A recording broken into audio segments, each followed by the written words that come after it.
Welcome back to the Curbsiders. Today, we're going to be recapping in this short video some pearls from a fantastic episode on Delirium with Dr. Esther O. Paul, to start off, I just wanted to say, were you aware that delirium was such a dangerous thing for the brain?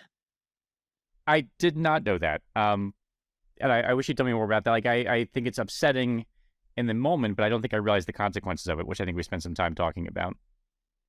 Yeah, so what Dr. O told us is that we should think that when someone's having delirium, that there's underlying inflammation and even neuronal damage going on, and that down the line, those people are at increased risk for dementia and just cognitive decline. So it is really an emergency when it happens, and you want to prevent delirium, of course, but you also want to try to figure out why they have it and get them out of the delirium as soon as you can.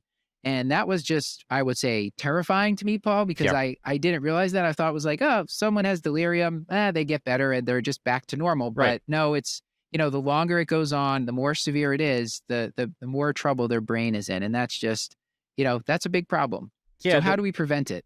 Great. Well, I was I'm going to try a Matt Watto style pedagogical technique. So, Matt, my understanding is that for delirium, we just treat immediately and for forever with antipsychotics. Is that your general approach to delirium?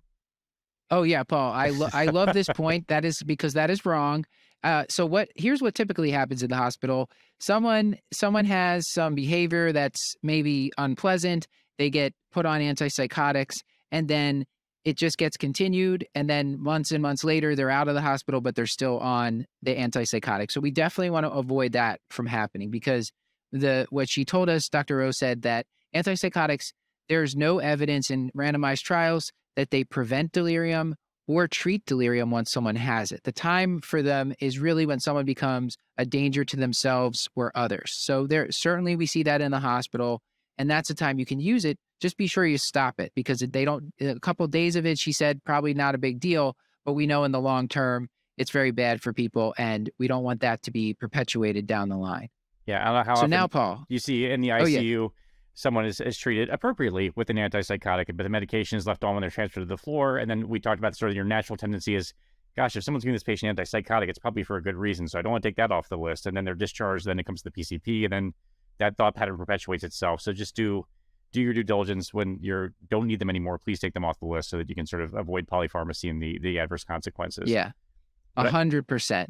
but 100%. I think you were setting me up for, so what can we do? And we talked about a lot of stuff. There's actually a really excellent infographic associated with that you can find in our show notes that goes through a lot of great non-pharmacologic measures that we talked about in terms of both preventing and managing delirium. And it's the stuff I think, like, man, I don't know. I feel like we all kind of know this stuff, but it's easy to forget in the moment because maybe you think because it's not a medication, it's not going to be effective. But these are the things that actually work. And there are things like ensuring orientation. So, the signage is helpful, but if you can have the patient even exposed to their family, we talked about keeping sort of visual cues as to who they are and who their family are, and just constantly reminding patients kind of where they are and making sure that they have open windows and sort of all the fundamental stuff. We talked about oral fluid repletion. You made a tremendous joke that listeners can go back and view about serving a flight of waters within reach of the patient so they can sort of reach out and drink their water and orally hydrate without sending them screaming to CHF. Getting them mobile as quickly as possible without, having them fall down, obviously. And then making sure that they can see and hear appropriately are points that we spent some time talking about too. So if you can lower your voice, lower registers are often heard better. Certain sounds like ch and sh, I want to say, are soft, and so you have to enunciate or find alternate words if you really want to make sure that you're clear. And then make sure there are hearing aids and other assistive devices in place if you need to. And then, of course, just letting your patients sleep when it's sleepy time can also go a long way. I think, is there any other high points that I missed, Matt?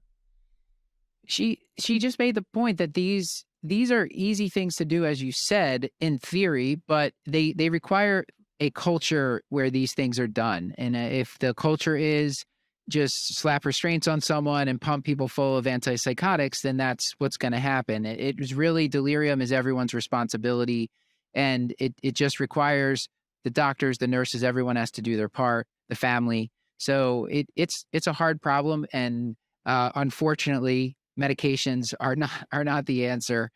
So that I know that's probably not what people want to hear, but that's the truth.